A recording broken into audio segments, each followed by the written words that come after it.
vamos a empezar entonces esta tutoría. La tutoría es sobre neumonía. Digamos que la idea es más que todo pues conocer lo que existe, lo que tenemos hasta este momento del conocimiento de lo que es la neumonía, la fisiopatología, etcétera y demás.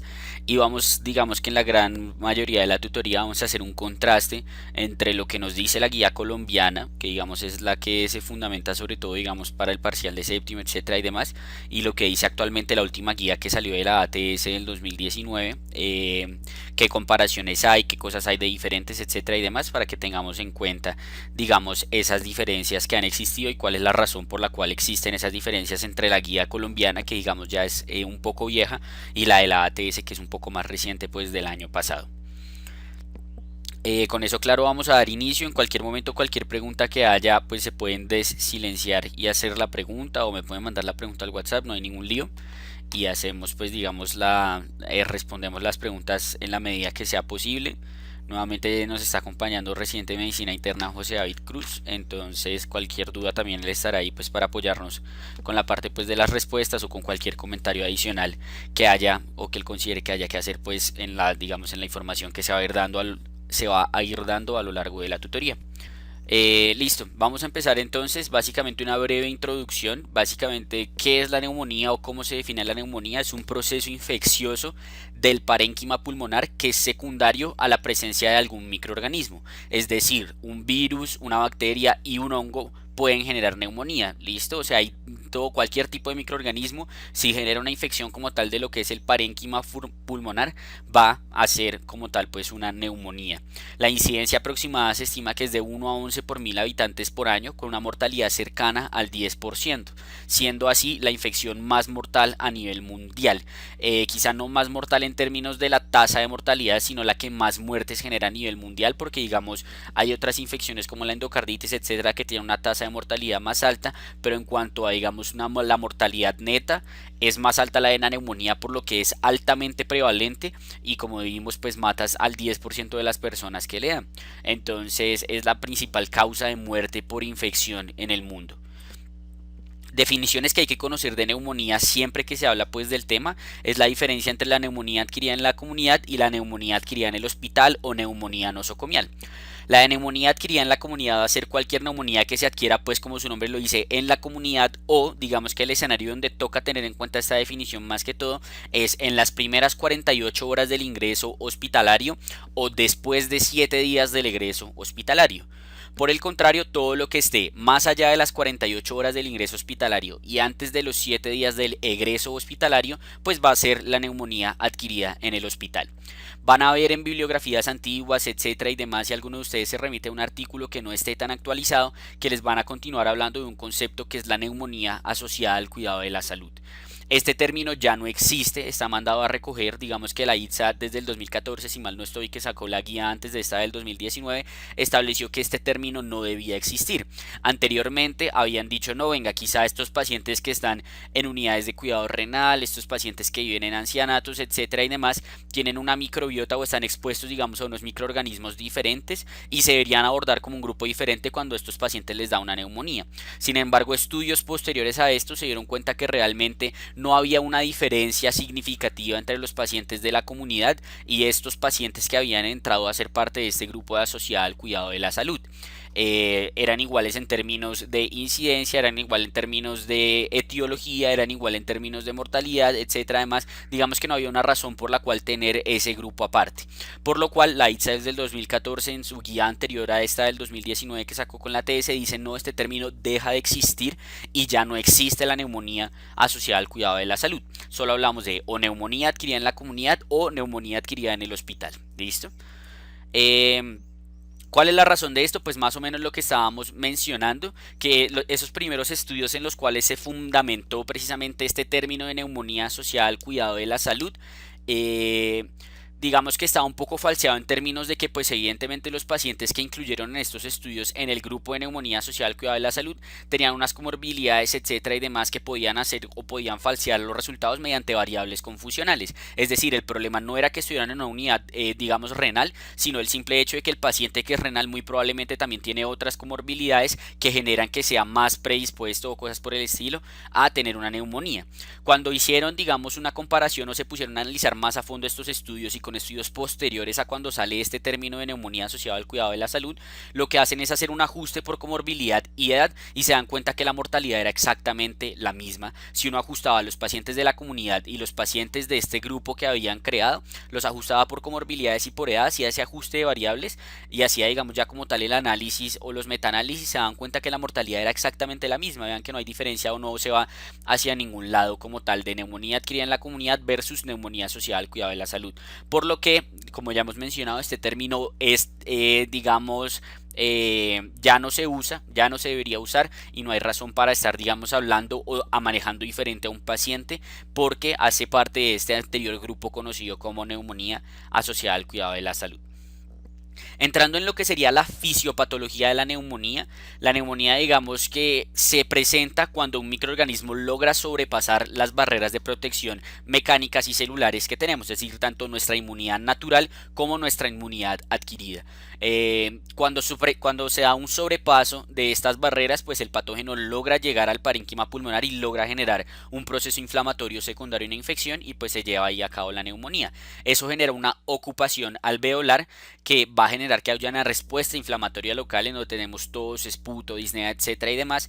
Además, una respuesta inflamatoria sistémica que se va a dar por fiebre, taquicardia, etcétera. Y según el patógeno y la localización, pueden haber, digamos, otros mecanismos o otras formas de presentación que vamos, digamos, a ir hablando a lo largo, pues, de la charla.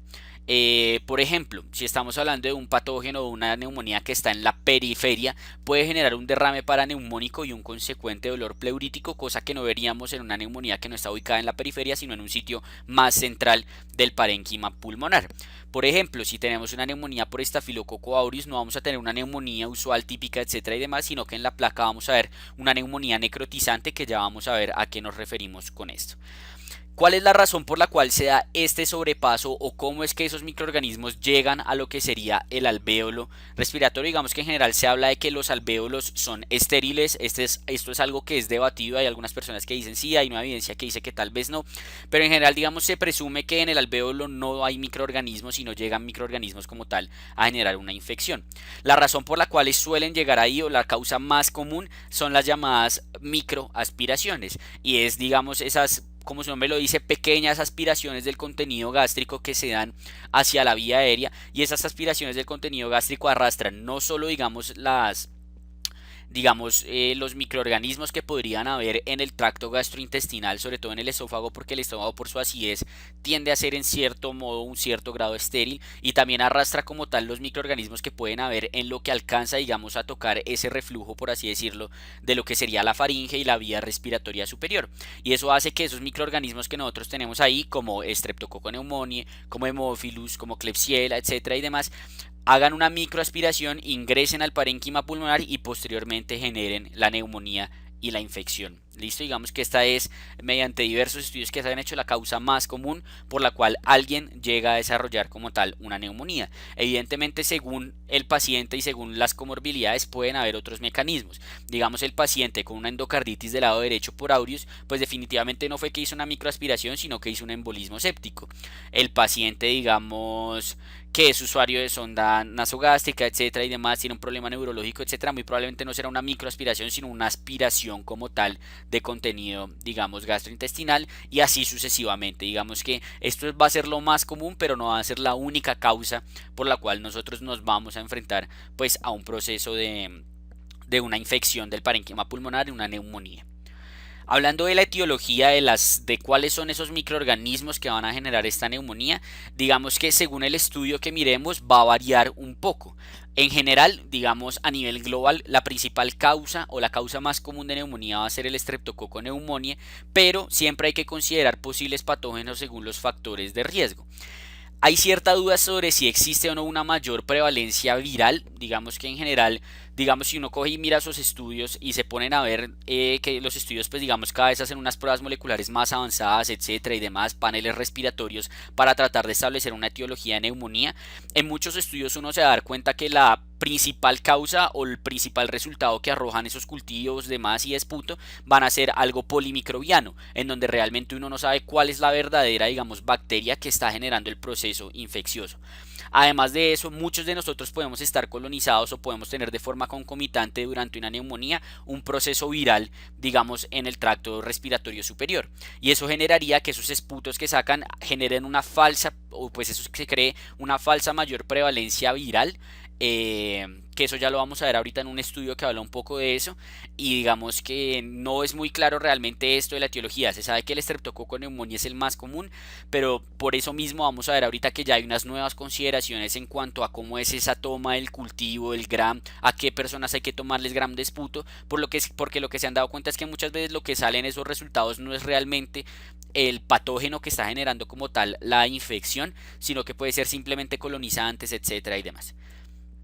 Eh, en general, cuando hablamos de la etiología de la neumonía, podemos dividir a los microorganismos en estos tres grupos, en la gran mayoría de los casos: las bacterias típicas, las bacterias atípicas y, digamos, las etiologías virales. En las bacterias típicas tenemos el Streptococcus pneumoniae, el Haemophilus influenza, el Staphylococcus aureus, streptococos del grupo Amoraxella catarrhalis, algunos anaerobios y otros gram negativos. Cuando hablamos de atípicos, vamos a hablar de aquellos microorganismos que generan una forma o una presentación clínica diferente a esta de los típicos, que eso ya lo vamos a hablar ahorita en presentación clínica. Microorganismos a los que nos referimos cuando estamos hablando de atípicos son Mycoplasma pneumoniae, Chlamydophila pneumoniae, Legionella, Chlamydophila psittaci, tularemia o Francisella tularensis y la fiebre Q, que recuerden que es causada por Coxiella burnetii. Y en cuanto a las virales, digamos que las que tenemos son la influenza, el rinovirus, el adenovirus, el virus incitial respiratorio, coronavirus. Digamos que esta presentación incluso la hice antes de que saliera ahorita lo del COVID. Recuerden que hay muchos tipos de coronavirus y el coronavirus es algo a lo que siempre hemos estado expuestos, pero digamos aquí dentro de coronavirus claramente entra el COVID-19. Fuera de estas tres etiologías, que son las que uno esperaría ver en la gran mayoría de los pacientes, tenemos aquellos pacientes que tienen neumonías fúngicas, neumonías por hongos. Aquellos hongos que suelen generar neumonías fúngicas, especialmente en poblaciones de riesgo, tipo inmunosuprimidos, tipo VIH, etcétera y demás, son histoplasma, el Cryptococcus, coccidiomicosis, paracoccidiomicosis, pneumocystis jirovecii y aspergillus, que hay varias formas de presentación pulmonar como tal pues del aspergillus. Y vamos a tener otras, como son aquellas bacterias que son usuarias de bioterrorismo, que no sé si se acuerdan, o lo que hemos hablado en la tutoría de bacterias de importancia clínica, por ejemplo el Bacillus anthracis sería algo de lo cual podríamos hablar aquí en este bioterrorismo, y micobacterias como sería pues el Mycobacterium tuberculosis. A nivel mundial, lo que podemos ver es que en la gran mayoría de los casos, si nos ponemos a ver los porcentajes, podemos ver, digamos, en este estudio de que hay un 29%, digamos, o más bien 29 en total, perdón, de bacterias, hay un total de 20 de virus y no se encuentra patógeno en 55 de los 30, en 55% de los casos, perdón. En otro estudio tenemos 15 de bacterias, 27 de virus, 62 que no se identifican. En Holanda tenemos 30 de bacterias, tenemos de virus 3% nada. Y miren que no patógenos que no se encuentran tenemos el 66. ¿Qué quiere decir esto? Que es muy variable lo que podemos encontrar conforme a cada cosa de los estudios, pero podemos hacer varias conclusiones. La primera es que el Streptococcus pneumoniae es la principal etiología bacteriana, como habíamos mencionado, que en general a nivel mundial hay una baja prevalencia de los atípicos, cosa que es diferente en Colombia, como vamos a ver ahorita, mientras que a nivel mundial o en los estudios más grandes que hay a nivel mundial, la prevalencia de los atípicos realmente es muy baja. Vean, Mycoplasma aquí no hubo, menos de 3%, 1, aquí Legionella 1, 1, 1 y así sucesivamente. ¿Listo? Que los virus en algunos estudios son superiores a las bacterias en teoría, y que más del 50% no identifican ningún patógeno cuando hacen ni una PCR ni cuando hacen cultivo de esputo. Por lo que, como les he dicho, esta utilidad realmente de hacer un cultivo de un gram de esputo a todos los pacientes cada vez está más devaluada y está cada vez más limitada a ciertos pacientes en específico, como nos recomienda, digamos, pues la guía de la ATS, que ya lo vamos a ver ahorita. En Colombia, por su parte, estos son los estudios que tenemos, los estudios que nos muestra, digamos, la guía colombiana de neumonía, de los cuales el más importante es el de Vélez, que es el más grande que tenemos. ¿Qué nos dice básicamente el de Vélez? Nuevamente que Streptococcus pneumoniae es la principal etiología bacteriana, pero a diferencia de lo que habíamos visto en esos estudios a nivel mundial en Holanda, Estados Unidos, etcétera y demás, nosotros tenemos una alta prevalencia de los atípicos. Vean, Mycoplasma pneumoniae 13.8%, Chlamydophila pneumoniae 8.7%, hay varias, digamos, como etiologías, Coxiella burnetii 5.8%, tiene una alta prevalencia y es importante tener eso en cuenta para algo que vamos a hablar ahorita de la terapéutica, que es el uso de los macrólidos. Entonces hay una alta prevalencia como tal de los atípicos. Aquí tenemos menos virus que bacterias, pues evidentemente esos estudios, unos son más viejos, no utilizaban las mismas técnicas, digamos, que se utilizan ahorita de biología molecular, etcétera y demás. Y tenemos menos del 50% que identifican como tal pues un patógeno mediante únicamente, como dijimos, cultivo de esputo, no mediante una PCR. Entonces surge esa pregunta de a nivel mundial, estos estudios más nuevos que hay, esto que hablamos ahorita, ¿realmente hay una mayor prevalencia o no de virus en los pacientes que tienen neumonía? Y para eso tenemos este estudio. Es un estudio en el cual cogieron a pacientes completamente asintomáticos, es decir, que no tenían neumonía ni cosas por el estilo, les hacen, digamos, una PCR del esputo y tratan de identificar qué pacientes tienen virus. Y se dan cuenta que en más de 15% de los pacientes asintomáticos hay aislamientos virales de virus que generan patología respiratoria. ¿Listo? ¿Qué nos dice esto? Que realmente no son tantos los virus que podrían estar generando una neumonía, que posiblemente podríamos tener un beneficio en si solo se identifica un virus y no una bacteria en quitar un manejo antibiótico innecesario, pero nos queda la duda sobre la verdadera utilidad o no, o la verdadera significancia de encontrar un virus en un panel respiratorio. ¿Listo? Como para que pues tengamos eso en cuenta en cuanto a lo que son esos estudios de etiología como tal pues de la neumonía. Como dijimos, es muy importante tener en cuenta pues los factores de riesgo. Si bien dijimos que Streptococcus pneumoniae es el más común, tenemos que tener en cuenta cuáles van a ser esos factores de riesgo para que los pacientes tengan neumonía por algún patógeno en específico. Streptococcus pneumoniae todo el mundo, pero hay cierta población que está en riesgo de tener Streptococcus pneumoniae resistente a las penicilinas, que digamos sería un grupo aparte y habría que hacer un manejo, digamos, diferente al que va a ser el manejo de primera línea de la neumonía. ¿Cuáles van a ser estos pacientes? Que tengan más de 65 años, muy importante, quizá la más importante de todas, uso de beta-lactámicos en los últimos 3 meses, alcoholismo, comorbilidades, pacientes inmunosuprimidos o pacientes que hayan tenido exposición a menores en un centro de cuidado diario u hogar infantil. Digamos que como ven son bastantes, la que más me importa sobre todo que siempre recordemos es el uso reciente de antibióticos beta-lactámicos. Ese paciente se debe sospechar que tenga resistencia a las penicilinas. ¿Qué pacientes vamos a tener riesgo de que tengan bacilos entéricos gram negativos o enterobacterias? Pacientes que residan en un hogar de cuidado crónico o en un hogar geriátrico, pacientes que tengan, digamos, una comorbilidad cardiopulmonar de base, nuevamente el uso reciente de antibióticos, múltiples enfermedades concomitantes y una muy importante que es disfagia o aspiración, porque digamos una enterobacteria que como su nombre lo dice habita en el tracto gastrointestinal, ¿cómo llega al pulmón? Muy probablemente por algún proceso microaspirativo, cosas por el estilo. Entonces pacientes en riesgo de disfagia o aspiración pues tienen más riesgo de tener una neumonía precisamente por estos gérmenes o estos microorganismos que son las enterobacterias tipo Klebsiella pneumoniae. ¿Listo? Pseudomonas aeruginosa van a ser los pacientes que tengan enfermedad o alteración pulmonar de base, pero muy importante, esta alteración pulmonar de base son aquellas enfermedades bronquiectásicas severas, fibrosis quística, un EPOC con un componente bronquiectásico severo, cosas por el estilo, alfa-1 antitripsina. Además, son pacientes que muy fácilmente se colonizan por Pseudomonas aeruginosa y posteriormente pueden hacer infecciones por esta misma pseudomona que ya los colonizó.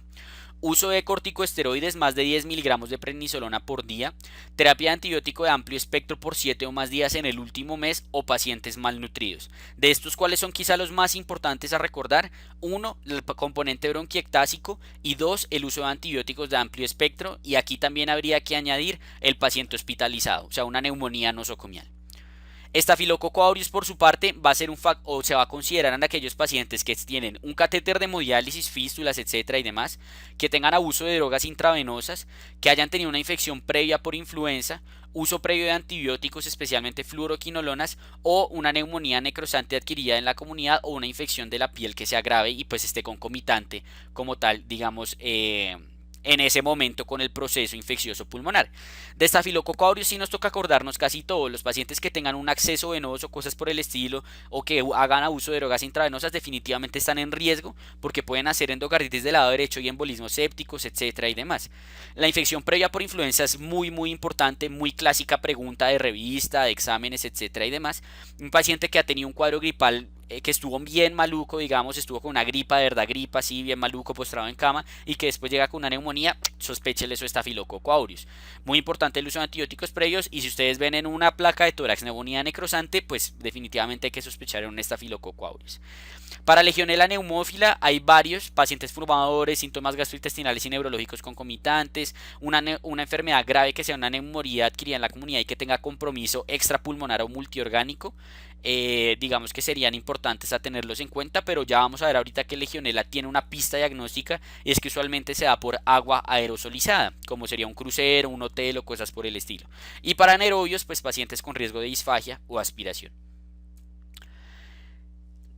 Esto digamos es la guía colombiana, como dijimos vamos a hacer un contraste con lo que sería la ATS. La ATS digamos que se olvida un poco de todos estos factores de riesgo, hace un abordaje un poco más general de los pacientes y nos dice que realmente lo que nos debería importar es saber qué pacientes están en riesgo de estos dos patógenos, de tener un MRSA o de tener una pseudomona, y el resto digamos que el manejo antibiótico ellos lo suelen definir más es conforme a la severidad de la neumonía y no tanto por los factores de riesgo, que sí es un poco más la orientación que tenemos de la guía colombiana. ¿Qué dice la ATS? Cuando tenemos riesgo de tener MRSA y pseudomona. Cuando el paciente ha tenido un aislamiento previo de alguno de estos dos gérmenes en el último año, cuando el paciente ha tenido una hospitalización en los últimos 3 meses o cuando el paciente ha tenido uso de antibióticos en los últimos 3 meses. Todas estas condiciones, o sea, cualquiera de estas que tenga un paciente, debe considerarse que podría tener un riesgo de tener MRSA o de tener pseudomona como agente etiológico de esa neumonía. Pistas etiológicas que podríamos llegar a encontrar, digamos que la guía nos da un montón, que si tiene un absceso pulmonar suele ser un estafilococo aureus u otros, que si es alcoholismo pues primero streptococo neumonía, pero hay otros riesgos. El paciente con riesgo de aspiración pues pueden ser anaerobios o digamos enterobacterias. El paciente con bronquiectasias puede tener pseudomona. El paciente con epoquitabaquismo pues puede tener además del streptococo neumonía infección por atípicos.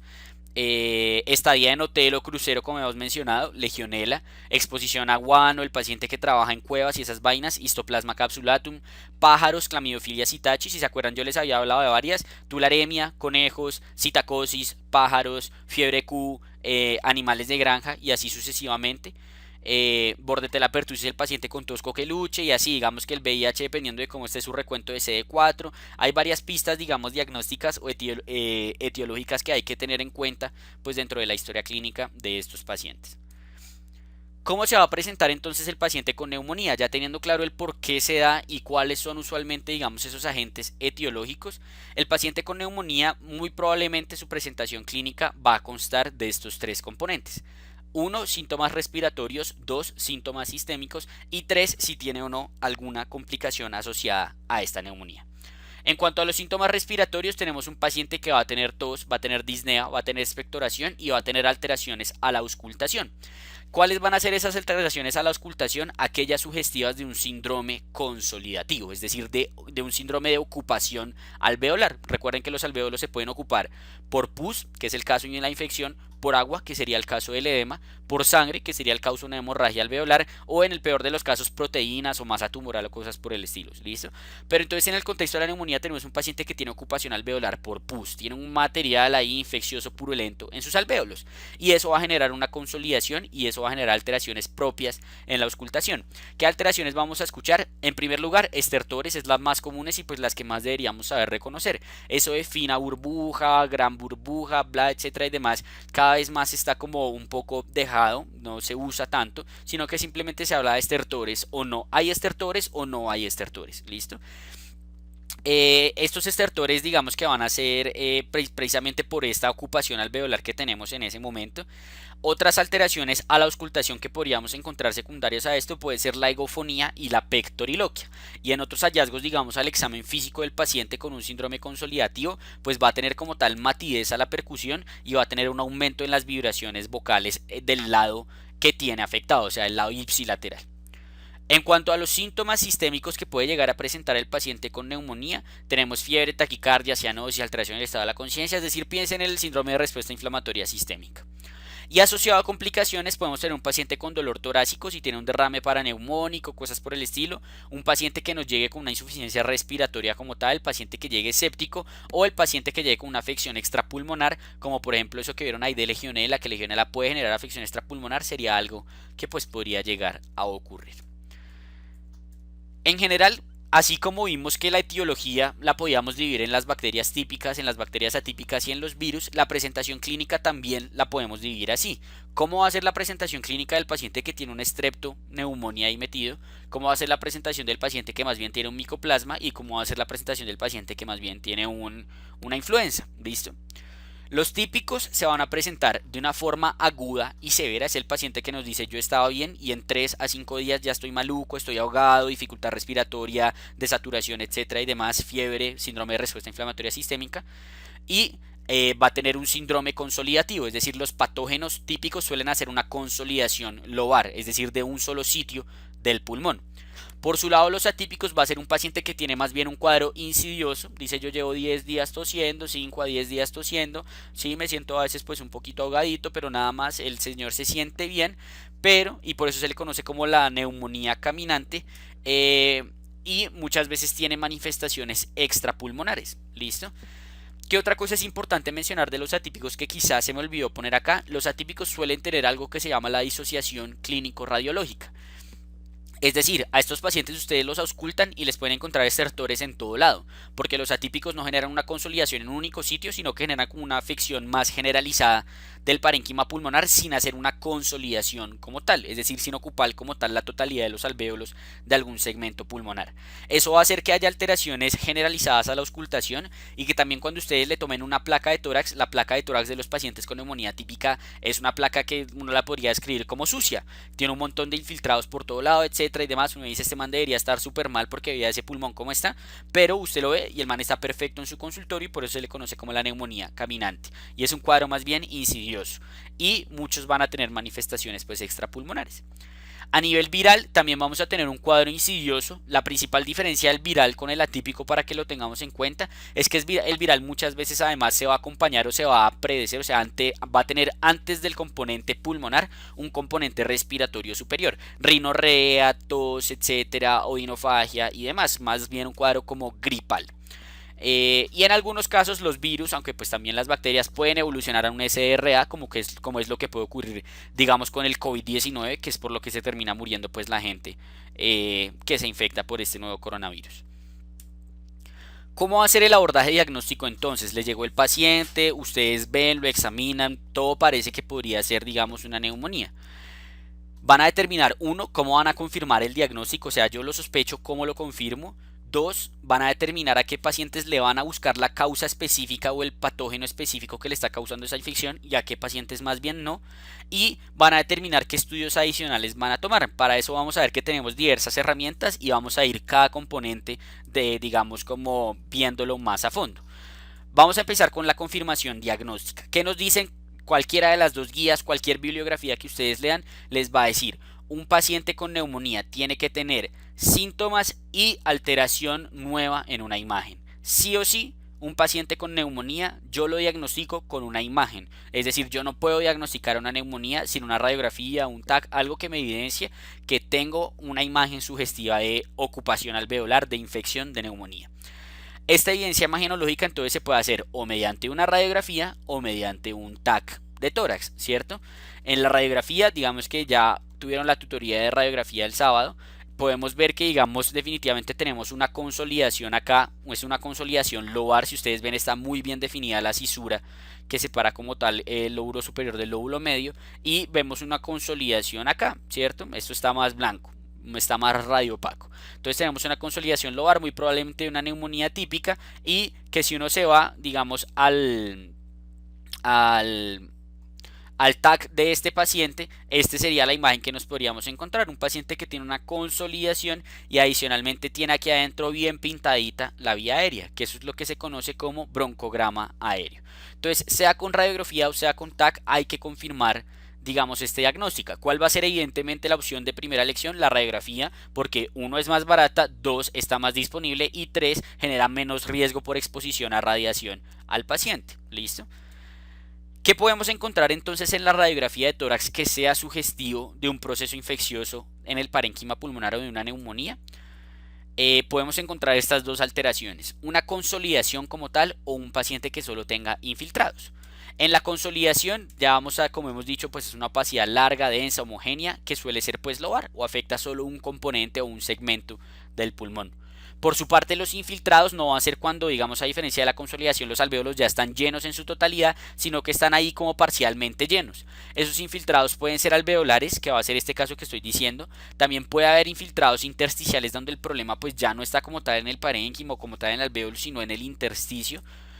O infiltrados nodulares, cavitaciones. ¿Listo? Todo esto lo podemos encontrar en pacientes que tengan neumonía. Vamos a ver ejemplos de cada uno de ellos.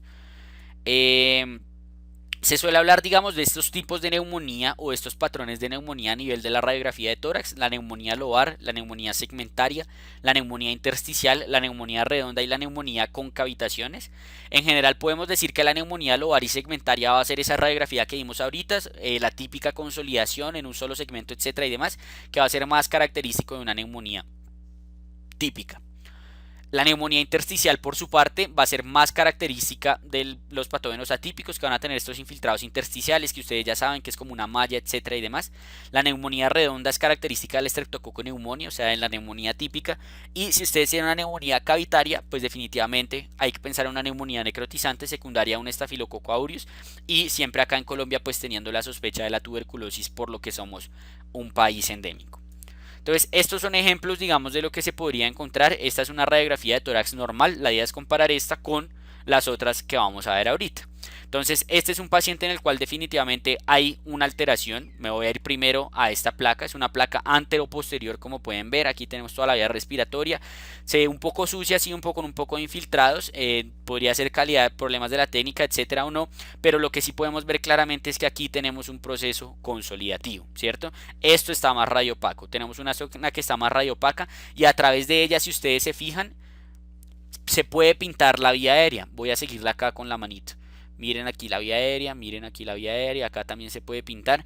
Eso es el broncograma aéreo, que no solo se ve en el TAC, el broncograma aéreo también se ve como tal en una radiografía de tórax. Y si queremos saber si eso está en el lóbulo medio o en el lóbulo inferior del pulmón derecho, lo que hacemos es tomar una lateral y nos damos cuenta que aquí está la división con el lóbulo inferior y aquí tenemos bien pintadito, vean cómo está bien consolidado ese lóbulo medio, bien ocupado pues por esa infección o esa neumonía que está teniendo ese paciente. Acá tenemos otra, digamos neumonía ya en el lado izquierdo, se ve clarísimo el broncograma aéreo y por si todavía no han visto el broncograma aéreo o no me lo creen, aquí se les pinta, ¿listo? Digamos que se pinta la consolidación y se deja en radiolucio, por así decirlo, el broncograma aéreo, es la misma imagen, véanla, ahí ya se ve mucho más claro, creo que ya todos acá podemos evidenciar que se ve, digamos, la vía aérea a través de esa consolidación, que eso es muy sugestivo de ocupación alveolar y con la clínica del paciente pues hacemos el diagnóstico pues de una neumonía típica. Acá tenemos otra neumonía digamos de la parte inferior acá del campo pulmonar izquierdo, como podemos ver en la placa anteroposterior, que si le tomamos una lateral podemos ver que acá en general, acuérdense que uno en las vértebras debería esperar que esto fuera de radiopaco a radiolúcido, es decir, de blanco a negro, pero acá las cosas están invertidas, está yendo de negro a blanco. Esto es porque aquí hay un proceso consolidativo, pues definitivamente pues por una ocupación alveolar. Recuerden que en general muchas veces, pregunta clásica de revista que en ocasiones les pueden hacer, es cuando tienen una neumonía en este lugar, le dicen bueno, y esa neumonía está adelante o atrás del corazón, es decir, es lóbulo superior o lóbulo inferior, ¿cierto? ¿Cómo se puede saber eso? Con una cosa que se llama el signo de la silueta, es decir, ustedes van a ver si esta consolidación que hay aquí atrás les borra la silueta cardíaca. En este caso definitivamente no, vean que uno puede seguir la silueta del corazón por acá, ¿cierto? La consolidación no me está borrando la silueta del corazón. Cuando eso ocurre es porque está atrás del corazón, como bien lo podemos evidenciar en esta radiografía lateral. Cuando está, digamos, adelante y borra la silueta cardíaca, eso es lo que se conoce como el signo de la silueta e indicaría que el problema está pues adelante del corazón. Esta es una placa de una neumonía atípica por Mycoplasma pneumoniae. Vean que a diferencia de todas las placas anteriores que vimos, ya no tenemos una consolidación clara, una única alteración en un solo segmento del pulmón, sino que tenemos una gran cantidad de infiltrados, una placa súper sucia llena de infiltrados. Podríamos decir que mixtos, reticulares, algo de nodulitos también. En ambos campos pulmonares. Esto es muy sugestivo o de una neumonía viral o de una neumonía atípica. Ambas pueden generar, digamos, una radiografía similar. Ya digamos que el diagnóstico dependería un poco más de la clínica y una buena anamnesis.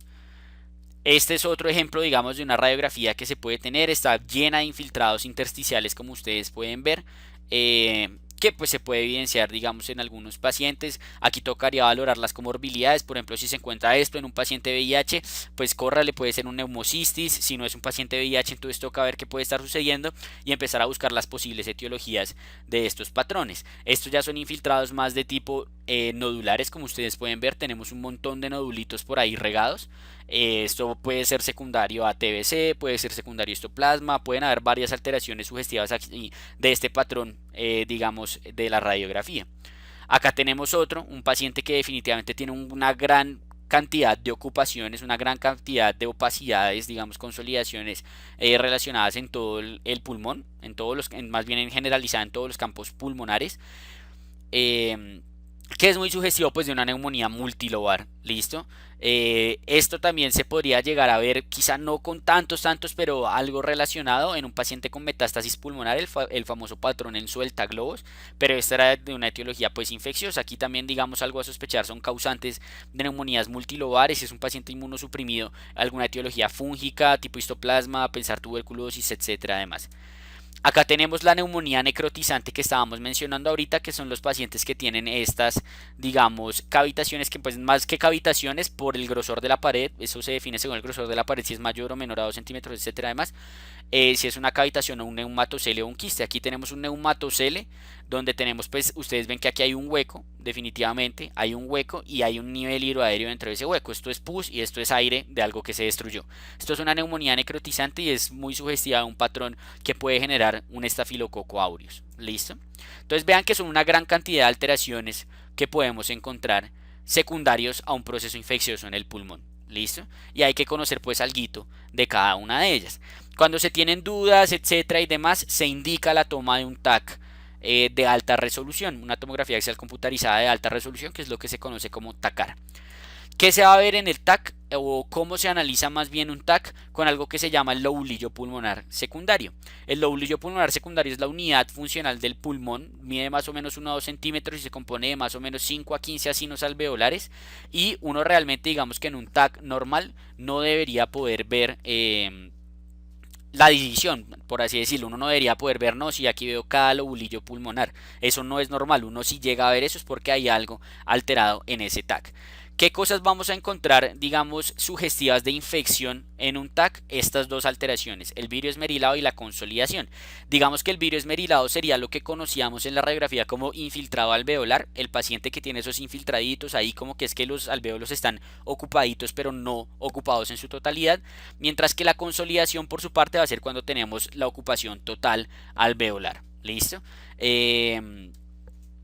Este sería la diferencia de cómo se vería entonces un lobulillo pulmonar secundario, o aquí pues en este caso dos lobulillos pulmonares secundarios con virio esmerilado, y cómo se vería como tal con una consolidación. Vamos a verlo ahora sí, pues digamos en unos tags reales.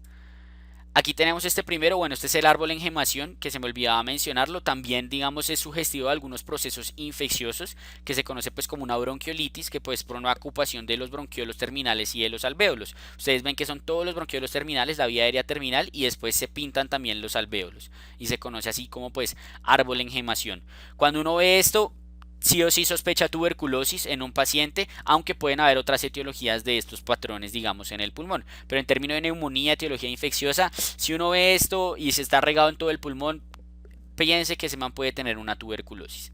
Esta sería la consolidación clarísima, como la que habíamos visto ahorita en la foto de cuando vimos la imagen. Definitivamente una consolidación, vea que está completamente negro y a través de ella podemos ver la vía aérea, el broncograma aéreo, ¿cierto? Esto sería, digamos, ya más un componente de vidrio esmerilado, ¿cierto? Vean que podemos ver paciente que tiene vidrio esmerilado y además de que tiene vidrio esmerilado podemos ver que tiene alteraciones anatómicas en la vía aérea. Esto es una, digamos, tiene varias bronquiectasias que se pueden evidenciar, tiene el signo del anillo de sello, etcétera y demás. Todo eso, digamos, que se hablará después en la tutoría de TAC, pero tiene definitivamente alteraciones en la anatomía pulmonar y tiene bastante componente de vidrio esmerilado. Que vean que es ese como traslúcido que está blanquito pero se logra ver algo del negro a través de ese blanco. Ese es ese famoso vidrio esmerilado. Aquí tenemos otros, digamos, ya más infiltrados. Este paciente también tiene algo de componente bronquiectásico. Y vean que tenemos más, es una alteración de tipo intersticial. Vean que aquí se puede dibujar el lobulillo pulmonar secundario. Perfecto. Digamos que es una alteración más de tipo intersticial, un infiltrado más intersticial, algo de nódulos aquí en este lado y algo de vidrio acá en bases. ¿Listo?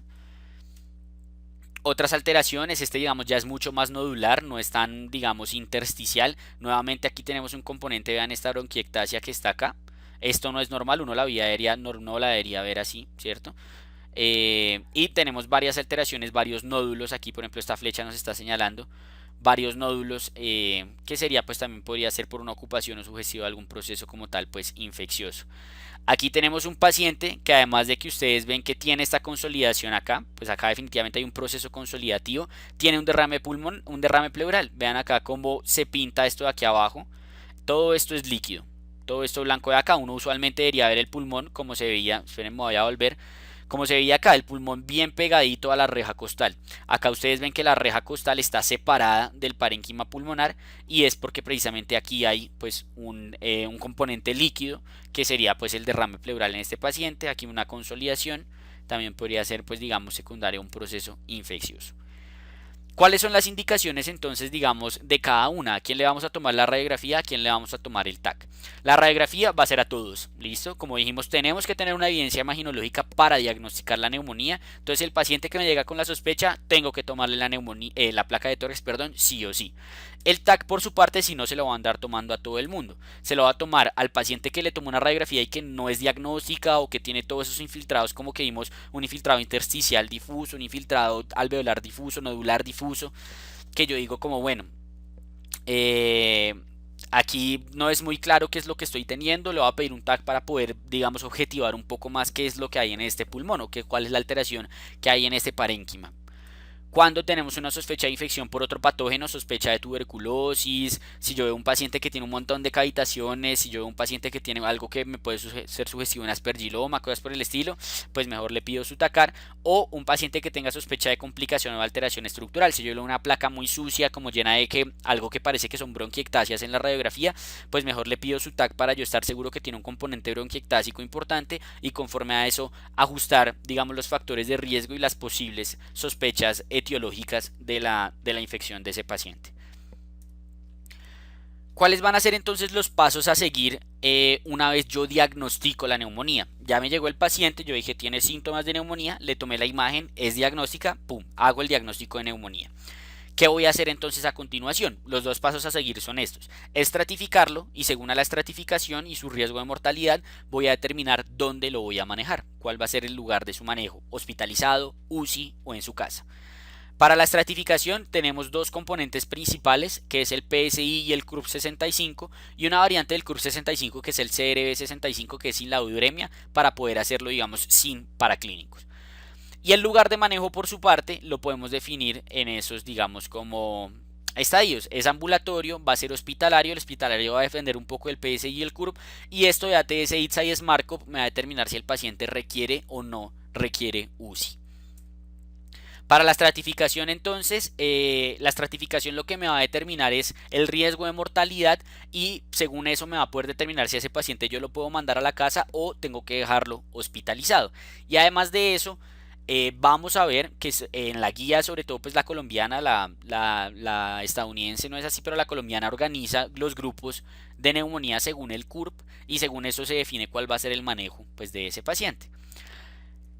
¿Qué diferencias hay dentro de cada uno de ellos? ¿Qué pro tiene uno? ¿Qué contra tiene el otro? Etcétera y demás. En general, lo que se cree es que el Curve 65 o las críticas que hay al Curve 65 es que sobreestima el riesgo, y lo que se le alaba al Curve 65 es que el CRB 65 tiene la misma evidencia, es decir, son equiparables, tomar o no tomar la uremia y conforme a eso hacer la estratificación.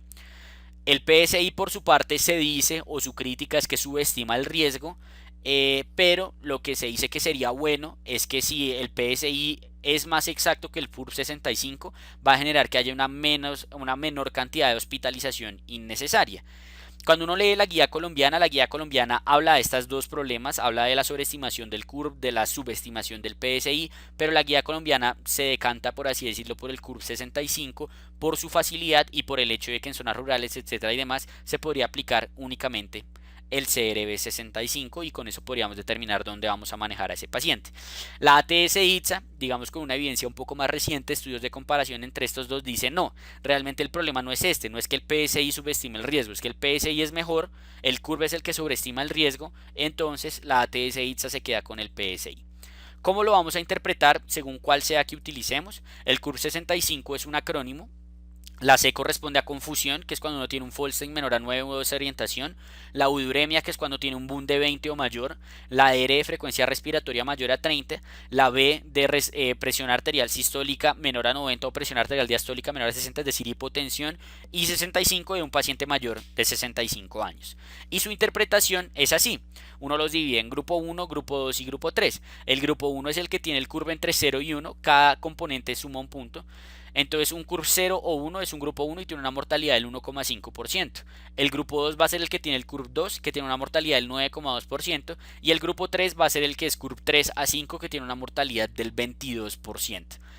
¿Qué nos dice el curve o cómo vamos a interpretar el curve? El grupo 1 lo vamos a manejar en su casa, el grupo 2 y grupo 3 lo vamos a manejar dentro del hospital.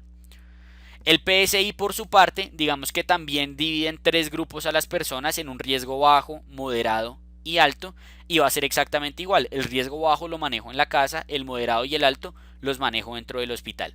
Como ustedes pueden ver, el PSI definitivamente es más demorado de hacer, es más dispendioso y requiere de más estudios que los que requiere el CURV 65, y es algo de lo que habla la guía colombiana en el por qué se prefiere en esa guía al CURV 65, pero ya sabemos que la ATS, que es lo último que tenemos, nos dice que utilicemos el PSI. Entonces el PSI ustedes lo pueden calcular en Medcal, GenQS Calculate, en donde quieran, lo calculan y conforme al puntaje lo ponen en esta clase. Entonces si es menor de 70 es clase 2 o clase 1, si es de 71 a 90 es clase 3, 91 a 130 es clase 4 y mayor a 130 es clase 5. Y ya sabemos que clase 4 y clase 5 son los pacientes que se van a hospitalizar porque vean la brecha que hay tan significativa de mortalidad. El clase 3 atrás tiene una mortalidad menor al 1%, mientras que en el clase 4 ya nos montamos casi a 10% de mortalidad y en el clase 5 casi a 30% de mortalidad. Además del CURB y el PSI, vamos a tener otros criterios que nos van a decir que una neumonía debe de ser manejada dentro del hospital. Ya sabemos que el CURB de 2 para arriba y un PSI clase 4 y clase 5, pero los otros criterios que vamos a tener en cuenta o que menciona por lo menos la guía colombiana son varios, ¿listo? El primero es el paciente que tenga comorbilidades, que son todas estas, pero muy importante no es solo el hecho de que tenga esta comorbilidad, sino que esta comorbilidad se esté viendo afectada por, digamos, la infección en ese momento, que haya tenido hospitalización en el último año, que tenga un compromiso sistémico que se evidencie en la clínica, una respiratoria mayor de 30, que esté hipotenso, que esté bien taquicárdico, que esté con hipotermia con una fiebre bastante significativa, que tenga alteración del estado de la conciencia o que tenga afección extrapulmonar.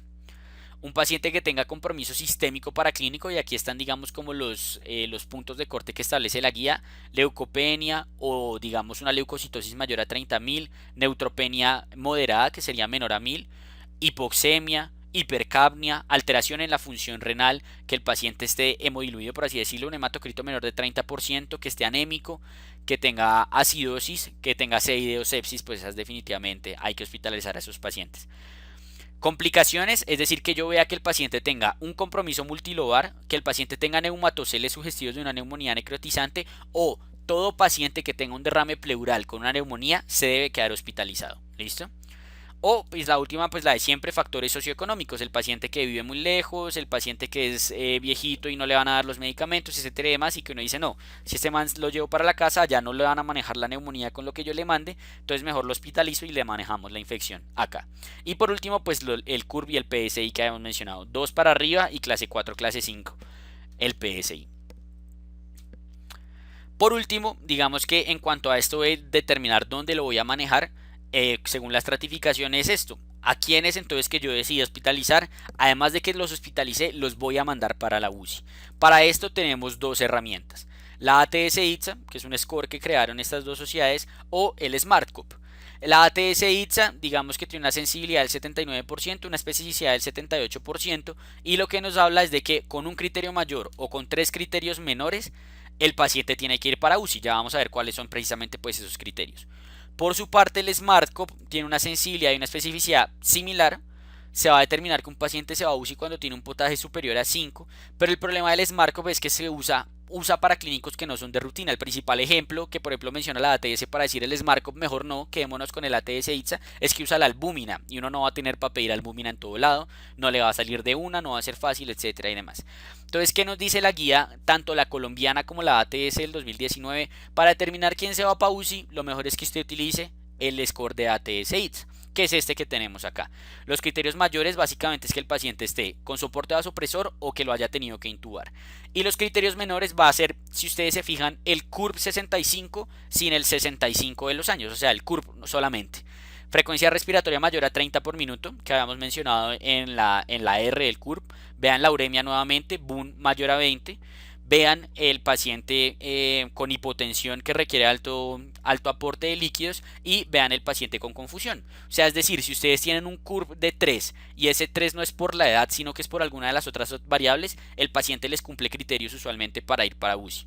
Entonces, los demás criterios serían estos, además de los que mencionamos del CURB, una PAFI menor a 250, el paciente que tenga infiltrados multilobares, el paciente que tenga leucopenia, trombocitopenia o hipotermia. ¿Listo? Y con esto vamos a determinar qué paciente se va a ir a UCI o no. El SmartCop es este, tiene otras variables, etcétera. Además, no me voy a poner a ahondar mucho en él porque realmente no es muy recomendado su uso. En resumen, lo que nos dice la guía colombiana básicamente es esto. Usted le llega a su paciente con sospecha de neumonía, le toma la imagen para confirmar el diagnóstico, le calcula la estratificación con el CURB 65 y según el CURB 65 usted lo clasifica en grupo 1, grupo 2 y grupo 3, ¿cierto? De acuerdo a donde le dé, usted le va a analizar cuáles son los factores de riesgo, etcétera y demás. Entonces, al grupo 1, a menos de que tenga factores socioeconómicos, lo va a mandar para la casa si no lo hospitaliza. Al grupo 2 lo hospitaliza, pero lo deja fuera de cuidados intensivos. Y al grupo 3 lo va a hospitalizar y además lo va a mandar para UCI y ahí va a ver qué criterios o qué factores de riesgo tiene para Staphylococcus aureus, para Pseudomonas o para MERS. ¿Listo? Que es importante lo que hemos mencionado, no todo puntaje de CURB de 3 se va a ir para UCI. Si el CURB de 3 fue por los 65 años, es porque ese paciente no va para UCI, ¿cierto? Tiene dos componentes de la ATS-ITSA, pero el 65 no es un criterio menor del score de ATS-ITSA. ¿Qué otros paraclínicos le podemos solicitar a estos pacientes? Que nos dice la guía, nos dice que al grupo 1 nada, nos dice que al grupo 2 le pidamos esto: hemograma, BUN, creatinina, glicemia, GRAM, cultivo de esputo, procalcitonina, gases, fibrobroncoscopia y hemocultivo si se requiere. Es decir, es bastante escalada la guía colombiana en pedirle hartos paraclínicos a todo el mundo. Y el grupo 3 es todo lo anterior y además le piden perfil de sepsis, antígenos urinarios de streptococo y de legionela, FilmArray y fibrobroncoscopia a todos los pacientes de grupo 3.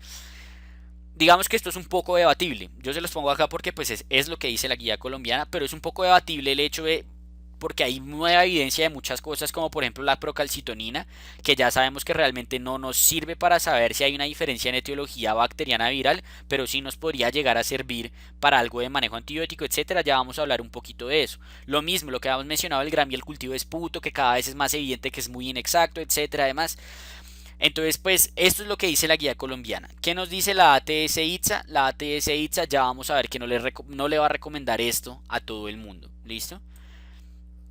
Y digamos que el otro componente que habíamos mencionado en cuanto a, digamos, los pasos a seguir después de que yo haya diagnosticado la neumonía era saber en quiénes yo le voy a buscar la etiología y a quiénes no. Y para eso tenemos, digamos, estas tres herramientas.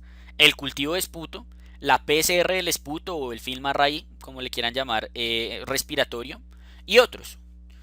En cuanto al cultivo, digamos que recuerden que el esputo requiere cumplir con los cultivos de Murray y esto no es tan fácil, que uno tenga con los criterios de Murray, perdón, que es que tenga más de 25 leucos y menos de 10 células epiteliales la muestra, pero vean que vamos a ver que no es tan bueno. El hemocultivo tiene un rendimiento solo del 7 al 16%, la sensibilidad y especificidad son variables. La PCR por su parte, digamos, tiene el beneficio que valora patógenos comunes y no comunes y que además me determina si hay o no una posible etiología viral, con el pero que hablamos ahorita de que 15% de los pacientes que están asintomáticos en la calle, una PCR les sale positiva para algún virus. Y en otros tenemos los antígenos urinarios de Streptococo y de Legionela que no son tan disponibles acá, y lo que sería el film array de sepsis, que es el que se toma en la sangre. Digamos que el PCR o la film array respiratorio se toma pues del esputo, ¿cierto? Y ya habíamos hablado que como tal para diagnóstico etiológico, para determinar si es una bacteria o un virus, la procalcitonina realmente no nos sirve. ¿Listo?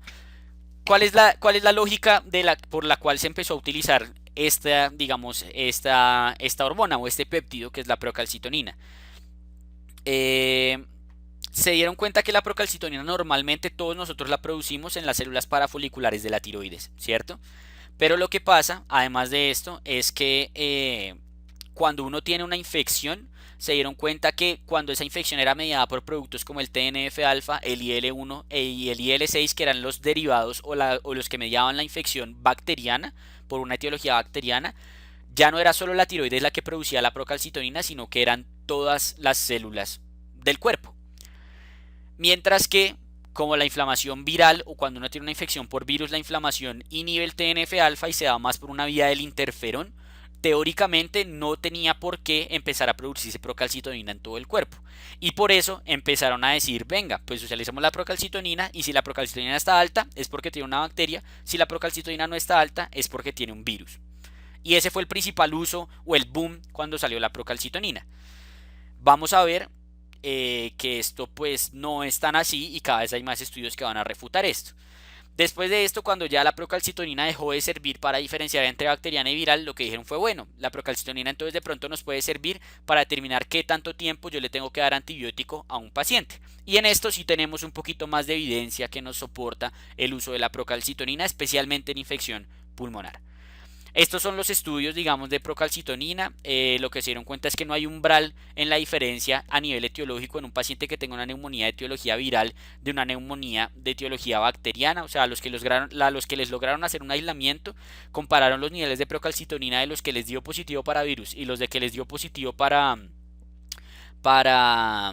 bacterias y la procalcitonina fue la misma. O sea, no hay una diferencia en yo usar la procalcitonina para saber eso. Entonces ya sabemos que si les hablan de procalcitonina para ver si eso es una bacteria o no, eso no sirve de nada. ¿Listo?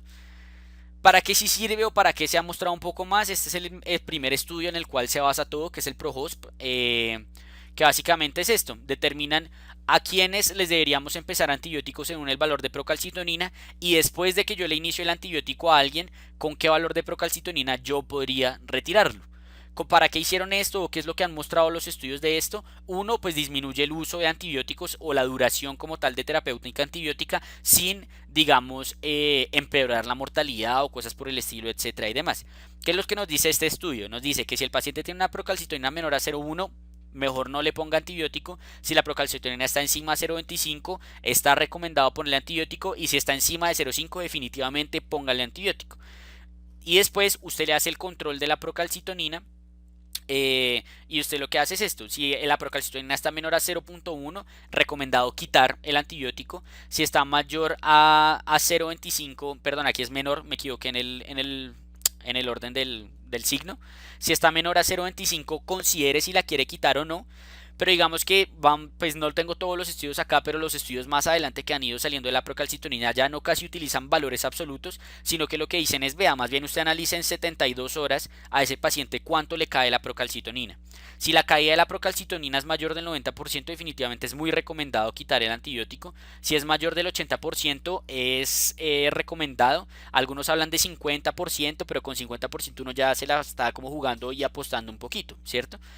Entonces, acá tenemos, digamos, como el efecto de hacer como, digamos, una terapia antibiótica guiada por procalcitonina y lo que se ha visto es que, digamos, vean que la mortalidad no cambia, no tenemos una P, perdón, que hay una menor mortalidad, perdón, es una P significativa para menor mortalidad, no hay una diferencia en falla terapéutica, no hay una diferencia en estancia en UCI, no hay una diferencia en estancia en el hospital, pero hay una diferencia bastante importante y estadísticamente significativa con una P bastante significativa de una disminución en los eventos adversos relacionados con los antibióticos, ¿cierto?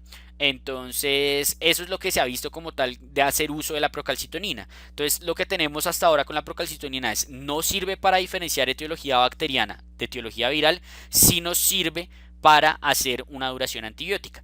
¿Qué quiere decir esto? Si ustedes en el hospital, ya cuando ejerzan, etcétera y demás, van a hacer uso de la procalcitonina, utilicen una procalcitonina con otra toma seriada. Si ustedes toman una única procalcitonina y salió positiva, y ustedes según eso no hicieron nada, pues no sirvió de nada, ¿sí? O sea, esa procalcitonina no sirvió de nada y botaron la plata. Hay que usar una procalcitonina seriada para determinar si está sirviendo o no el efecto antibiótico, etcétera, además, si lo retiro o no y demás. Pero una única procalcitonina, eso básicamente no tiene un aporte como tal si llega a salir positiva. Si sale negativa, pues bueno, listo. Pero si sale positiva, pues hay que hacer algo con eso, ¿sí? Ya sabemos que definitivamente esa positividad no es porque eso sea una bacteria.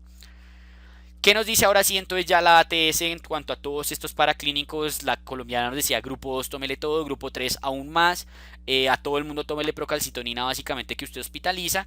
La ATS con todos estos nuevos estudios que tenemos y demás, digamos que la guía colombiana fue más cuando la procalcitonina era el boom de que diferenciaba bacteriana de viral. Lo que nos dice la ATS básicamente es esto. ¿A quién le va a tomar cultivo y hemocultivos? A los pacientes que tengan riesgo de MRSA o de pseudomona, que digamos ya fueron esos tres factores de riesgo que dijimos, hospitalización en últimos 90 días, antibiótico terapia en últimos 90 días o un aislamiento de alguno de esos dos patógenos en el último año.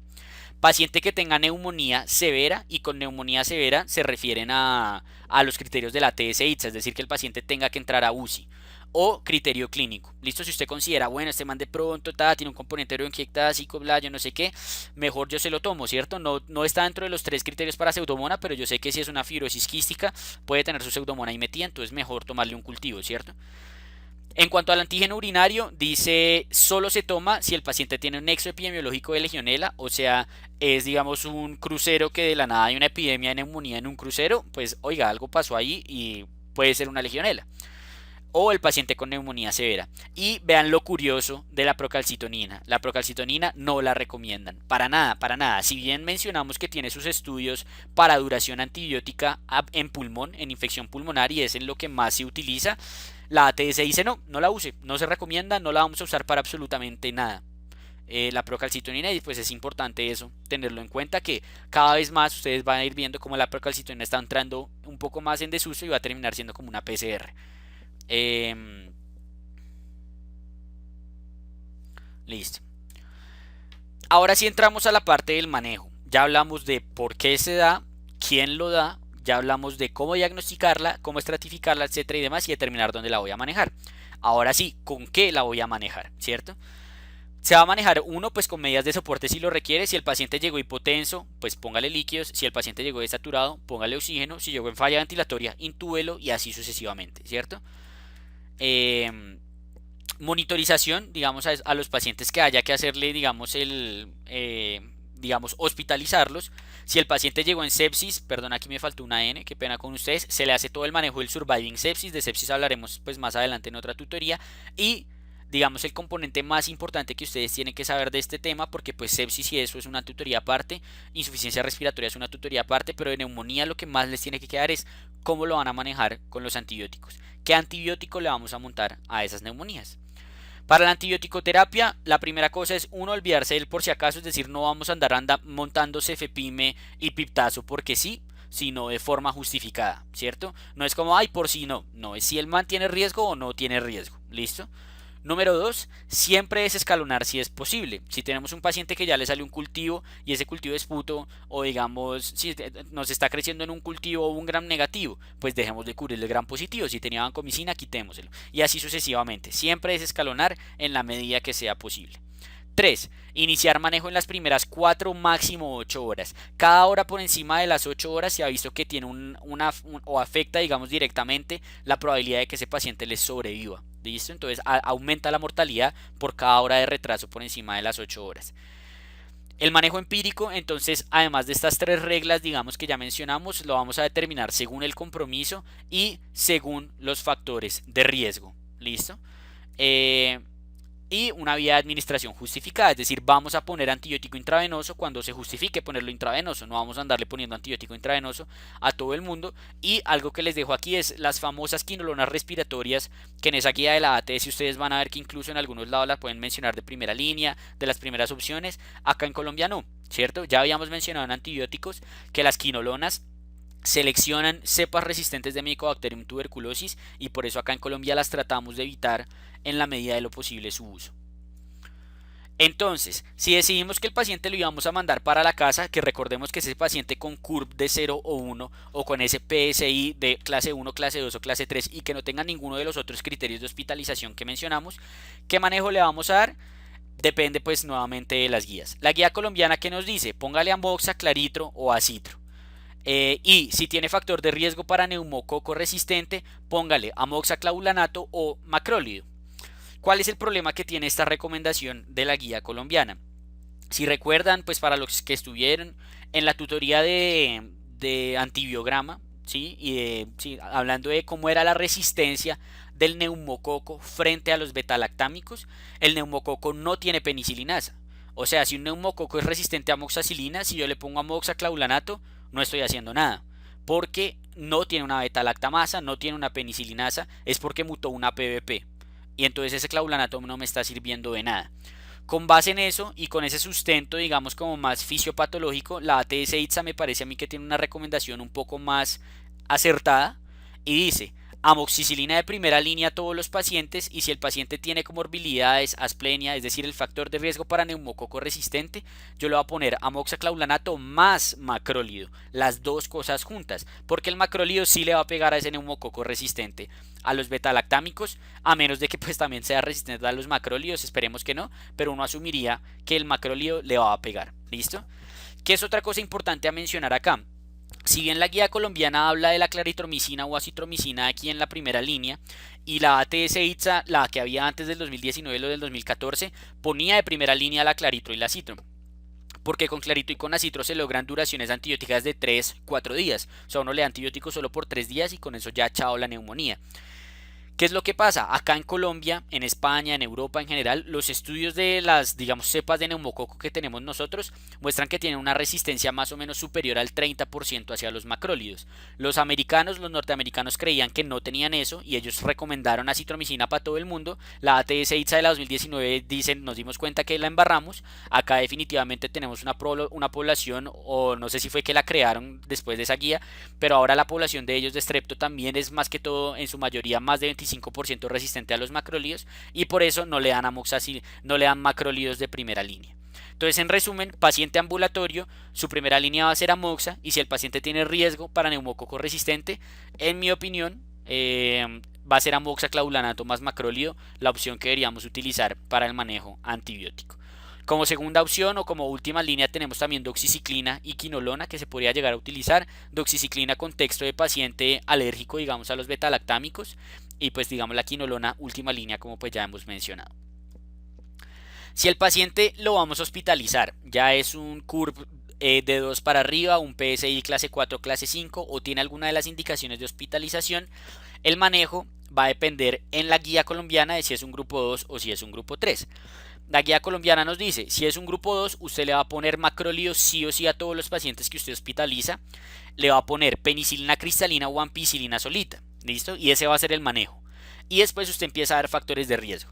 Si tiene factor de riesgo para bacilos gram negativos, usted le va a poner no solo ampicilina, sino ampicilva más el macrólido o cefuroxime más el macrólido.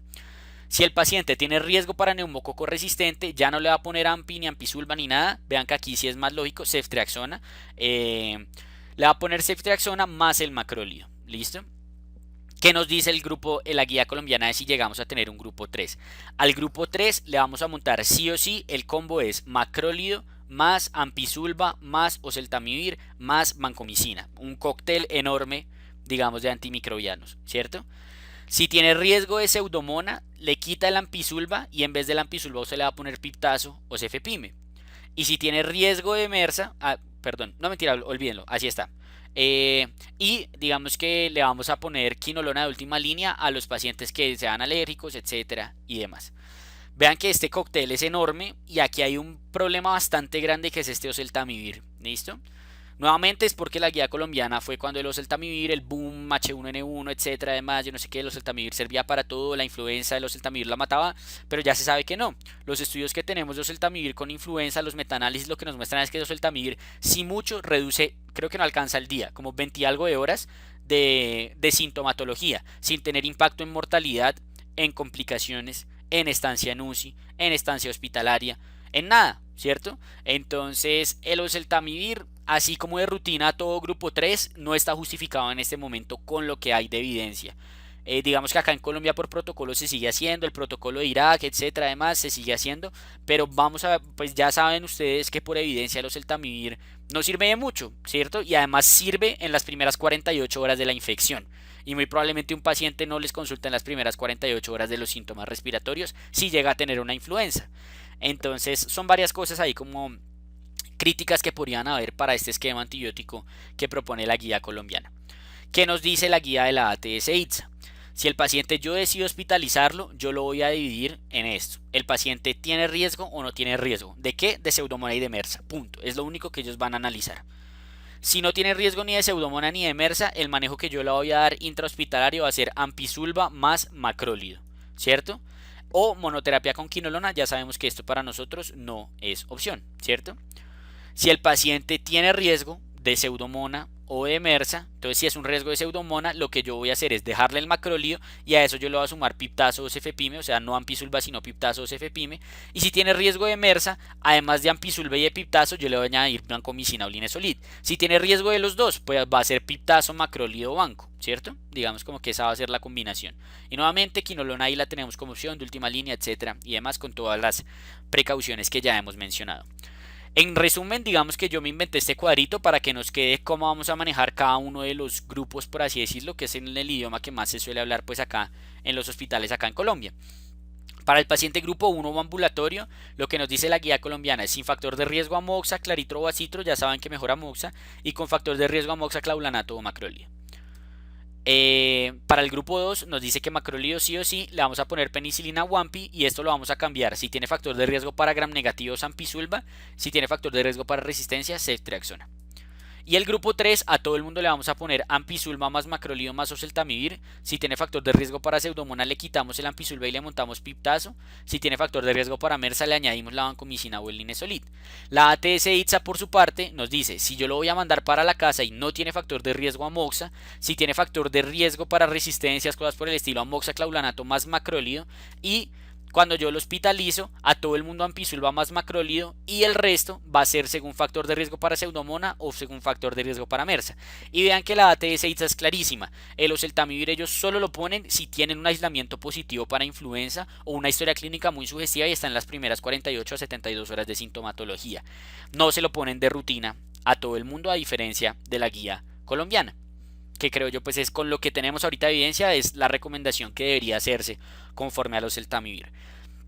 ¿Qué crítica se le puede hacer a esto? Quizá ampicilva para todo el mundo no sea estrictamente necesario. Si tenemos un paciente que no tiene riesgo de gram negativos, nada por el estilo, etcétera y demás, pues ponerle penicilina más macrolído no es una locura. Y yo decido hospitalizarlo y es un CURB 2, todo está normal, etcétera y demás, penicilina más macrolído o ampicilina sola más macrolído no es una locura. ¿Listo? Como para que lo tengan en cuenta, uno todo lo va a ir direccionando, experiencia clínica, etcétera, además conocimiento de resistencias y ahí uno va tratando de armar sus esquemas en cuanto a los esquemas terapéuticos de las infecciones. Pero esto es lo que tenemos como de las dos guías que hay para guiarse pues acá en Colombia. ¿Por qué el macrólido? Digamos que es un debate que es bastante grande. Sobre todo, digamos, ahorita la ATS lo puso un poco más fácil porque la ATS en 2019 dice sí, pongámosle macrólido a todos los hospitalizados. Pero la ATS del 2014 no nos decía eso. La ATS del 2014 decía el macróleo solo al paciente que tiene neumonía grave. Y ustedes van a ver que hay una gran cantidad de clínicos en los hospitales que los macróleos solo se los ponen a los pacientes que tienen neumonía grave.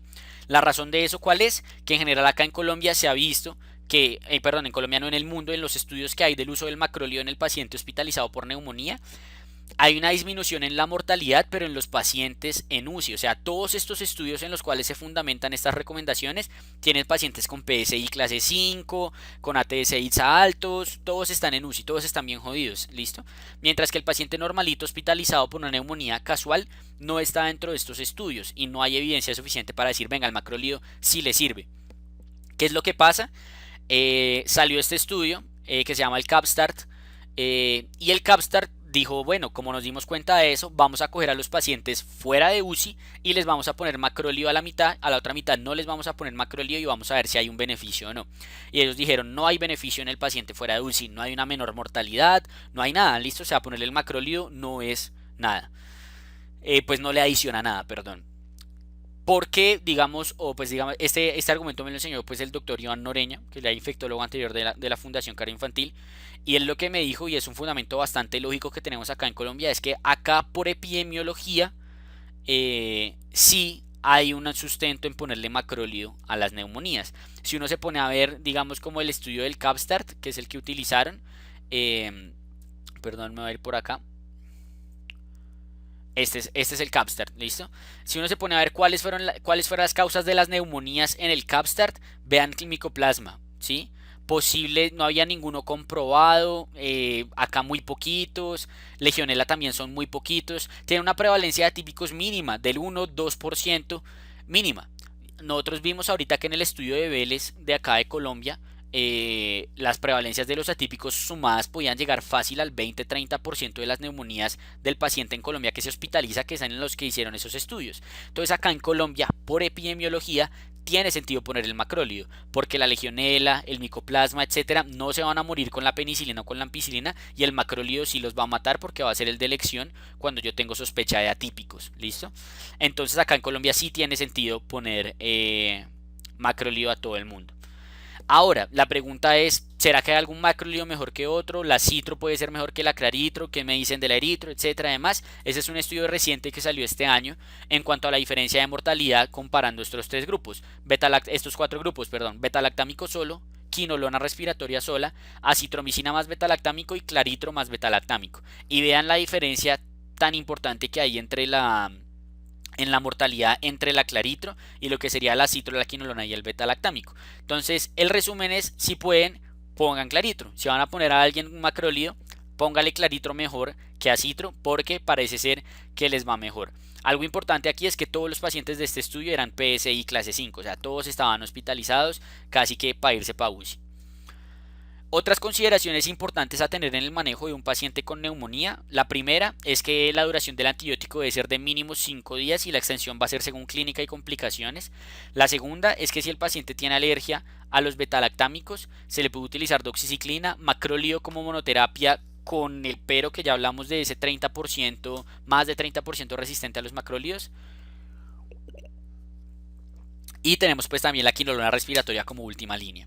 Si el paciente tiene riesgo de aspiración, no sé si vieron o se acuerdan en esa tablita de factores de riesgo que mostré de la guía colombiana, para gram negativos y para anaerobios, si el paciente tenía riesgo de aspiración, lo consideraban, ¿cierto? Entonces pues es una práctica que uno puede ver en algunas clínicas, etcétera y demás, que le ponen metronidazol o le quieren cubrir anaerobios a los pacientes por riesgo de aspiración.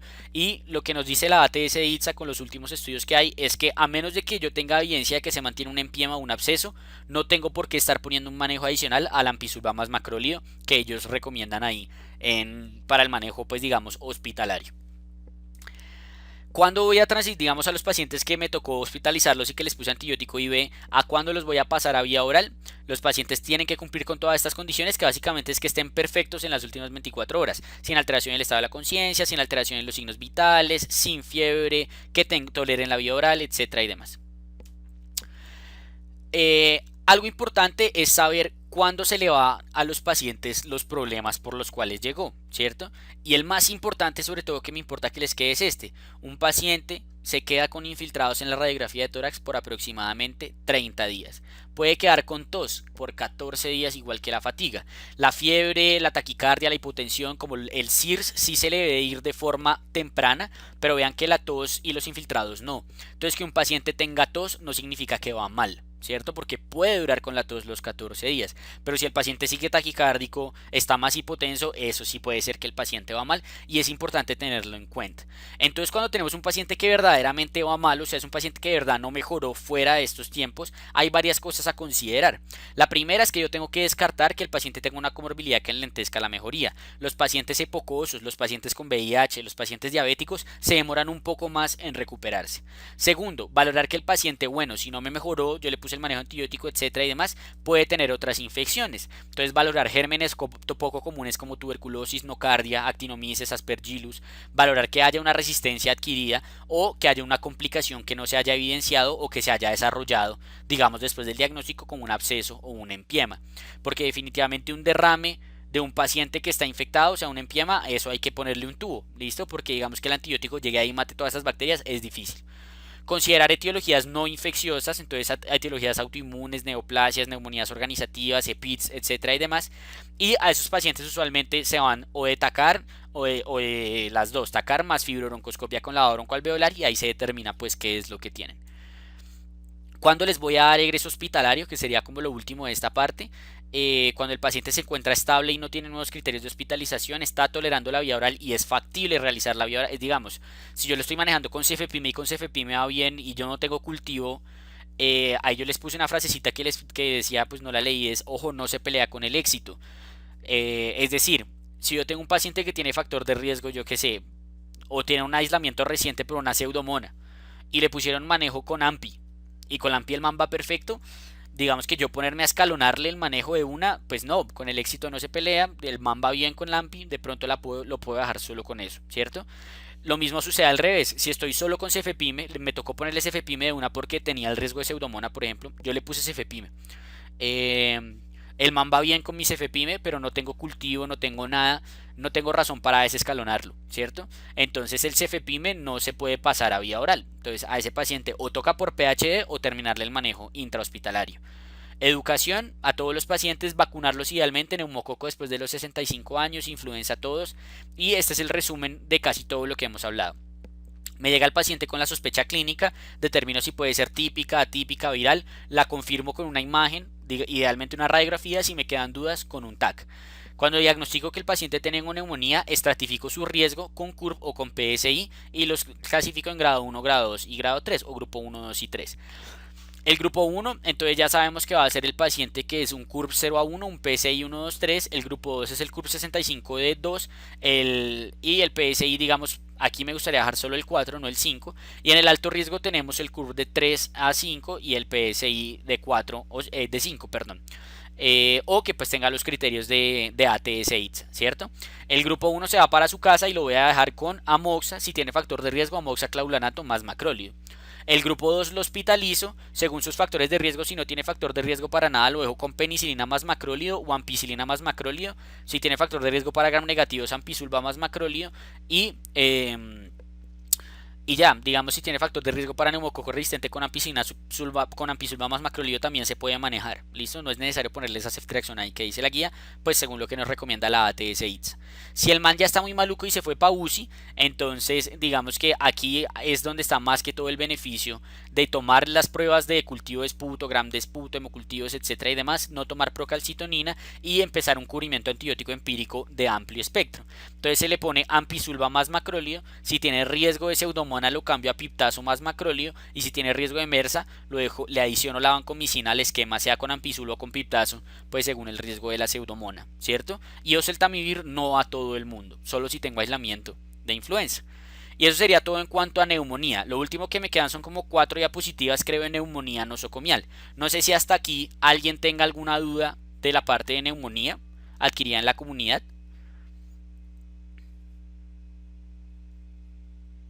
Listo. Vamos con la parte de neumonía nosocomial, como 5 diapositivas, no es nada, no nos demoramos nada. En cuanto a la introducción, Lo primero es saber qué es la principal infección nosocomial. El doctor Arango, el infectólogo de la cardio, tiene una frase y es: cuando el paciente hospitalizado hace fiebre y yo tengo una sospecha de una infección nosocomial, yo busco piel, pulmón, riñón. ¿Listo? Entonces siempre en un paciente hospitalizado que les hace fiebre, que se maluquea, etcétera y demás, no está de más buscarle que tenga una infección en el pulmón. Eh, es de etiología multifactorial. Pacientes hacen microaspiraciones, hacen éstasis de las secreciones pulmonares, se colonizan por la microbiota, digamos, del hospital, etcétera y demás. Y la puede haber de dos tipos: puede haber adquirida en el hospital o puede haber asociada al ventilador. Adquirida en el hospital es el paciente que cumple con los tiempos que dijimos: más de 48 horas del ingreso y menos de 7 días del egreso. Y asociada al ventilador es cuando el paciente lleva más de 48 horas pegado al ventilador y ahí hace la neumonía. ¿Cómo se va a definir o cómo la vamos a diagnosticar? La guía, tenemos una guía de la ATS-ITSA de neumonía nosocomial, que nos dice cómo diagnosticarla. En esa guía también nos hablan de estas definiciones de multirogoresistencia, extremada resistencia y panresistencia. La multirogoresistencia es cuando hay resistencia a un antibiótico de 3 clases diferentes, o sea, digamos a un beta-lactámico, a un macrolídeo y a otra cosa. El extremadamente resistente es cuando tiene resistencia a todas las clases de los antibióticos menos a 2. Y el pan resistente es cuando pues es resistente a todo, ¿cierto? En cuanto a la etiología de la neumonía nosocomial, depende de si es adquirida en el hospital o asociada al ventilador. Cuando es adquirida en el hospital hablamos del MRSA principalmente, en ambas, seguido por el estafilococo meticilino sensible, Pseudomonas cinectobacter y Stenotrophomonas maltophilia. Y asociada al ventilador tenemos MRSA, Pseudomonas, Staphylococcus aureus meticilino sensible, Acinetobacter y Stenotrophomonas también. Y aquí hay otras asociadas con la parte sobre todo de lo que serían las microaspiraciones o las aspiraciones en el paciente que hace una CB y se broncoaspira, cosas por el estilo: E. coli, Klebsiella y Enterobacter. En Colombia, digamos que estos son algunos estudios que hay de neumonía asociada al cuidado de la salud, perdón, neumonía nosocomial. Aquí está como las etiologías. Les dejo ahí esa diapositiva para, pues digamos que para el que la quiera revisar o en algún momento necesite un dato relacionado con esto. El diagnóstico es este: la ATS-ITSA nos dice: debe haber un nodo infiltrado en la imagen, y 2, evidencia clínica o paraclínica de la infección. Entonces el paciente intubado que le están saliendo secreciones malucas por el tubo y yo le tomo una placa y tiene una nueva consolidación, tiene neumonía nosocomial. O el paciente en UCI, yo no sé qué, que me está elevando leucos y le tomo una placa y tiene una nueva consolidación, o un TAC y tiene una nueva consolidación, tiene neumonía nosocomial. Es decir, puede ser clínica o paraclínica la evidencia de la infección. Y algo importante es que no requiere cultivos. Yo no necesito aislar un patógeno para decir que tengo una neumonía nosocomial.